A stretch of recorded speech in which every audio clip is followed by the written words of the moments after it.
Coming up on Nuestra Voz today, baseball is back and there's nothing like opening day.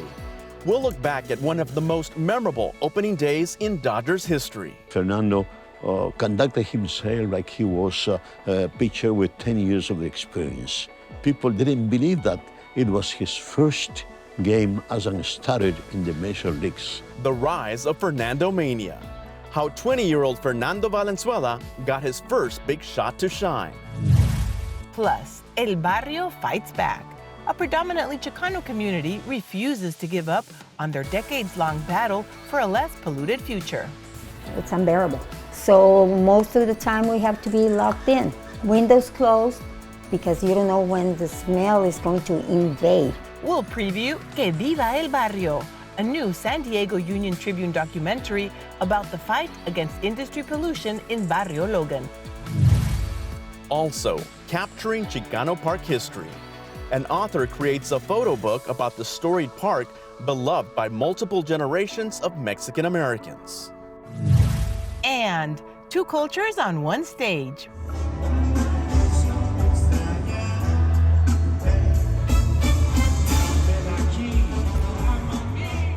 Legendary rapper Snoop Dogg and Mexican group Banda MS fuse their musical talents in English and Español.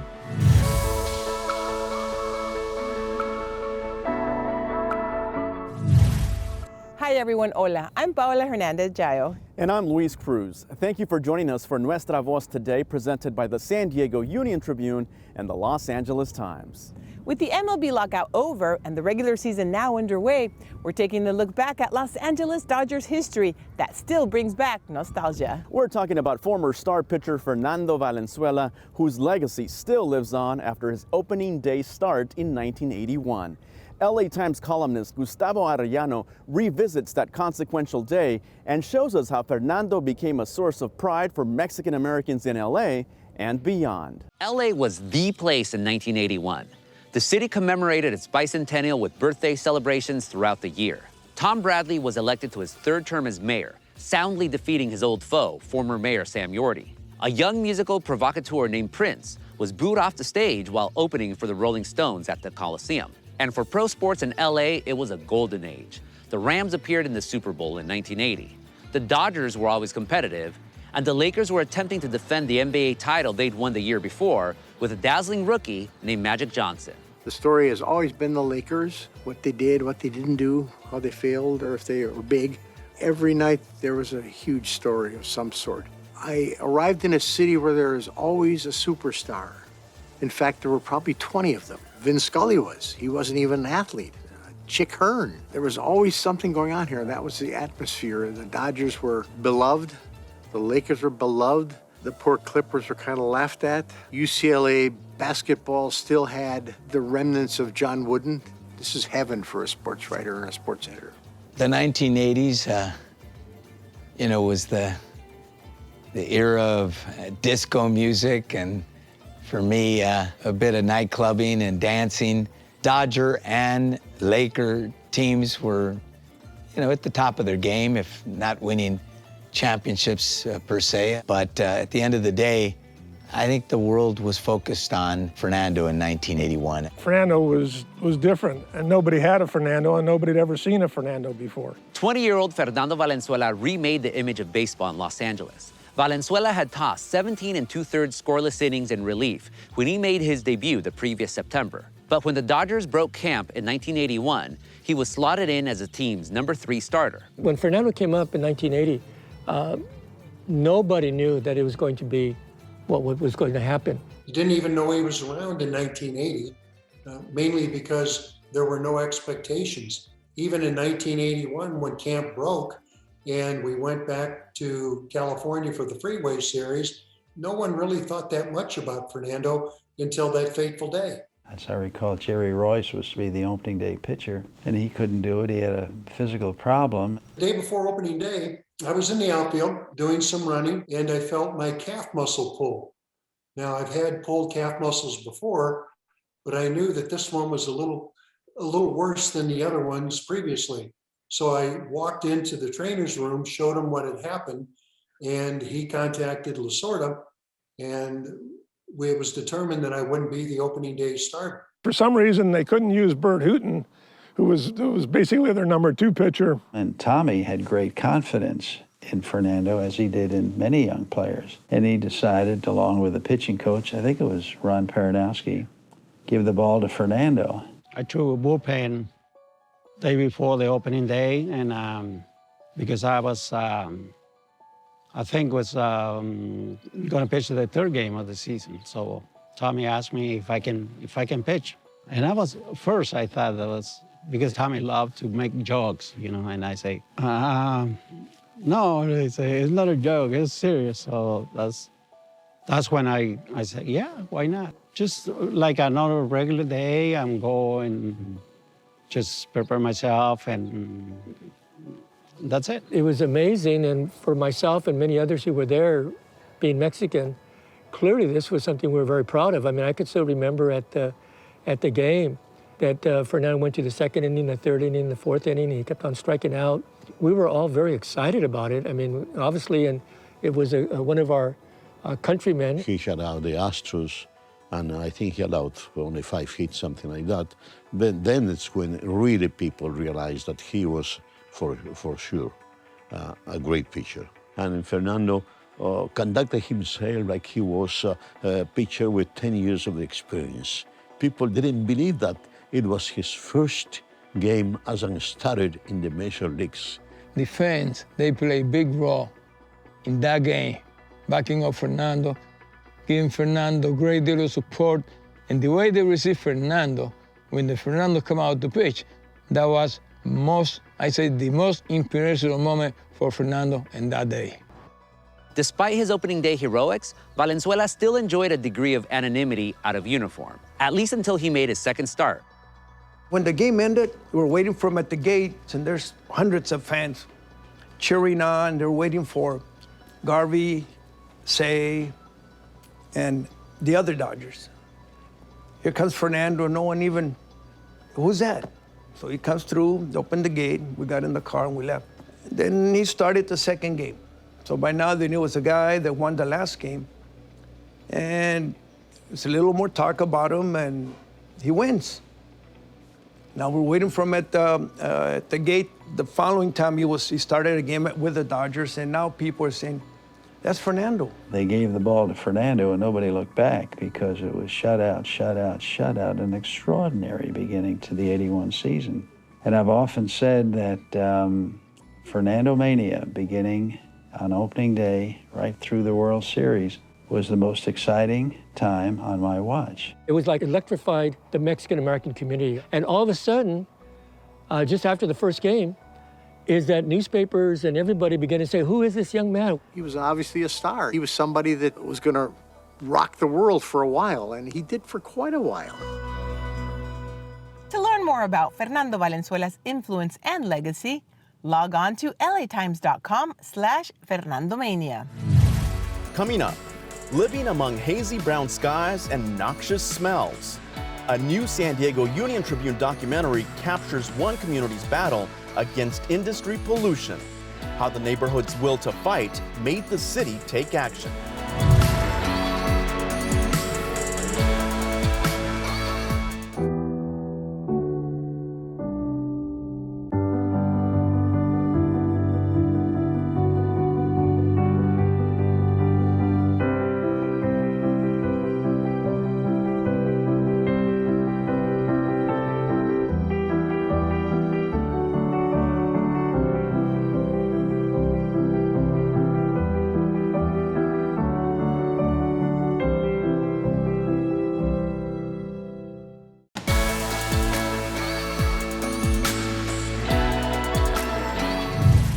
Welcome back to Nuestra Voz today. We're in San Diego's Barrio Logan. The predominantly Chicano community is known as ground zero of a decades-long fight for cleaner air. After years of tensions between residents and nearby industry, the City Council unanimously passed an updated community plan in December, which aims to protect the neighborhood from bad air quality. Now, a new documentary by San Diego Union-Tribune photojournalist Ana Ramirez captures the moments leading up to that long-awaited vote. What I'm doing is I'm notifying all my tenants about this smell Too bad the smell can't go through the lens right now because it is terrible out here. Buenas tardes, ¿cómo está? Bien, bien, aquí ya sabe, trabajando. Mire, le estoy dejando una notificación aquí para... ¿Usted huele el olor que pasa por aquí? Dios, está muy feo. Very bad, very bad, very. Está muy feo, no se aguanta ese olor. Muy, very bad, no, se siente como que se quiere vomitar o con... Sí, she muy gets feo, sick, duele la cabeza. headaches, final vomit, type. This is what we're starting to do, so they're gonna start calling, complaining, because always, you get more people involved, they take you a little bit more serious. Air Pollution Control District. Yes, my name is Maria, and I was given this phone number in order to make a complaint about the air pollution right across from us. Okay, what is the name of the building? During summertime, I'm not exaggerating, it's like you put a death or 2 or 3 dogs inside a plastic, and then the sun boils them, and that's the kind of smell we get. It's unbearable. And it comes from outdoors, inside. So most of the time we have to be locked in. Windows closed, because you don't know when the smell is going to invade. You can usually smell all the different fumes or chemicals that come through industries that are all surrounding us. You even see it most of the days, like even when it's a really clear sky, you kind of have like that gray haze that you could see, very faint. Once you see it, it's hard to not notice it anymore.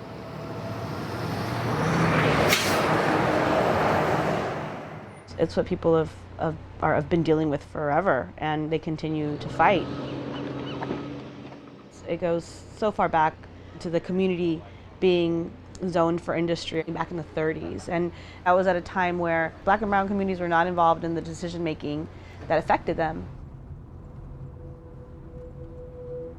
Growing up in Logan Heights in general, you were part of the city of San Diego, yet you were not.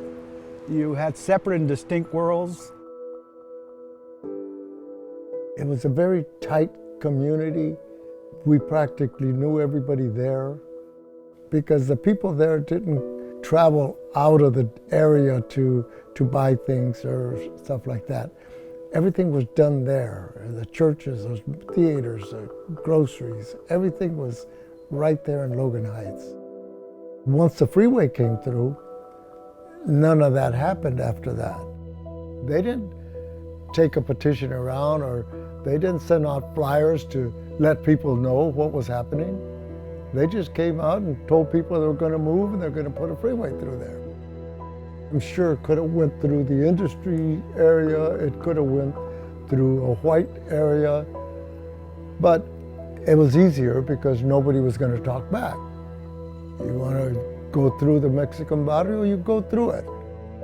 It was the road of least resistance, and they didn't care anyway. Why did the people not resist to them? They didn't know how.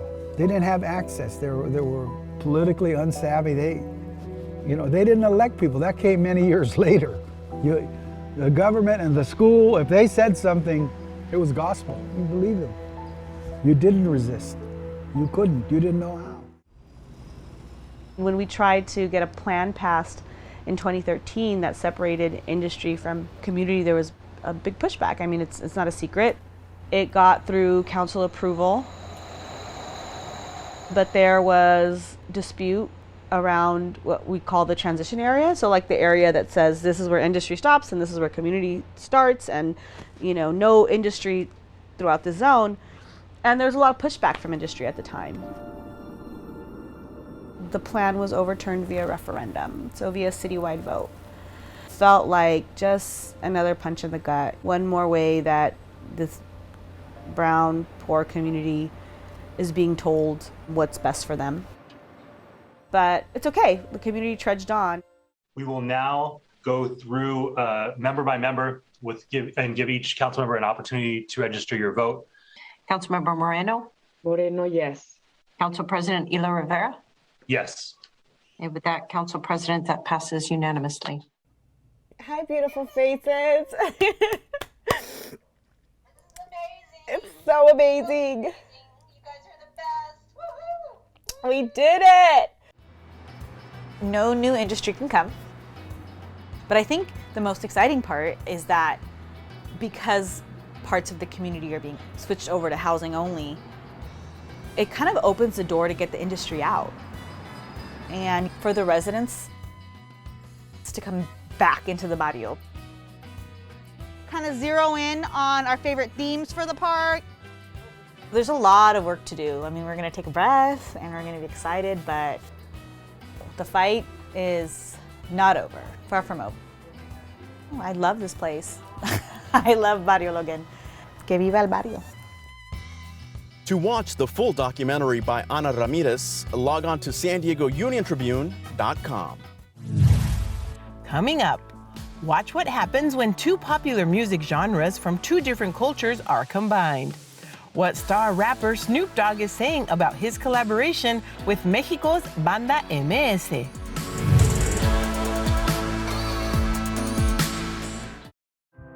The San Diego Union-Tribune is San Diego's largest and most experienced news organization, winner of 4 Pulitzer Prizes and 33 regional Emmys. We deliver the news with depth, authority, and over 150 years of local knowledge. Our journalists speak truth to power. The Union-Tribune serves everyone who cares about our community. Support our work. Subscribe today on our website, SanDiegoUnionTribune.com.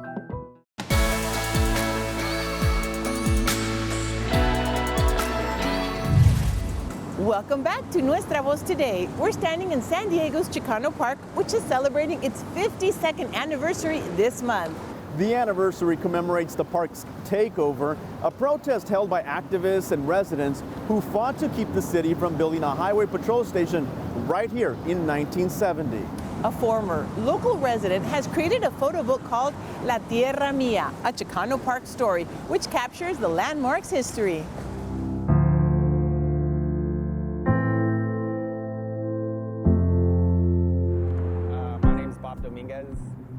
I am originally from Logan Heights. I've lived in New York City the past 8 years, but San Diego is a huge part of who I am. Like, I grew up hooping right here at the park. I went to San Diego High School, and there's definitely a sense of pride with that now as I get a little bit older. It's essentially an archive photography book of the 50-year history of the park. So you have photos from the takeover, which are the first days in 1970 of the park, all the way to some recent Chicano Park days. So you actually get to see the whole story through photos. There's also quite a few notes through individuals from the neighborhood throughout that time as well. And say if you know absolutely nothing about the park, I wanted to provide a bit of context for that with a written intro. I think it's dual part, right? I think locally for the community, you want something for everyone to feel prideful of. I feel prideful of the park and what we represent. But then also you want to expand that beyond just the park. And if someone's in London, if someone's in wherever, I want them to be able to carry something with us too. And so to be able to do it in print in particular, I think we get caught up on our phone for things. So if you could just have that time to do it in print, I think that's important. I think that lasts. It's almost a responsibility at this point to do something like this. If I have the skill set to put this together, that's on me, you know? I have younger siblings, and it's like, if you don't put this together for them, then who's gonna do it? I mean, there's a lot of young talent here in the city when it comes to photography. So if I could put that on anything, particularly a book about the community, I think that was an important part for me. Speaking of books, mark your calendars and join us for the LA Times Festival of Books on April 23rd and 24th on the USC campus. More than 500 writers, musicians, artists, and chefs will appear at the annual event. The lineup includes singer Janelle Monáe, poet Amanda Gorman, novelist Jonathan Franzen, and actor Billy Porter. All outdoor stages and activities are free. For more information and to buy indoor panel tickets, go to latimes.com/Festival of Books. One more thing before we go. The world of rap and Mexican banda music recently came together on one stage. Banda MS had legendary rapper Snoop Dogg as a special guest on their stage at Crypto.com Arena in Los Angeles. The concert included a duet of the group's hit song, Que Maldición. Snoop Dogg explained what this collaboration meant to him. This is the first step in showing the world that you can work together, you can do things together, you can bring two cultures and two genres of music together to create something beautiful. Snoop Dogg recently acquired the iconic hip-hop and rap label Death Row Records and says he plans to expand it by including other music genres like Latin. That does it for this edition of Nuestra Voz Today. Gracias por su sintonía. Thank you for watching. We leave you with more sights and sounds from that Banda MS concert featuring Snoop Dogg. Take a look at their duet of Que Maldición, courtesy of LA Times and Español.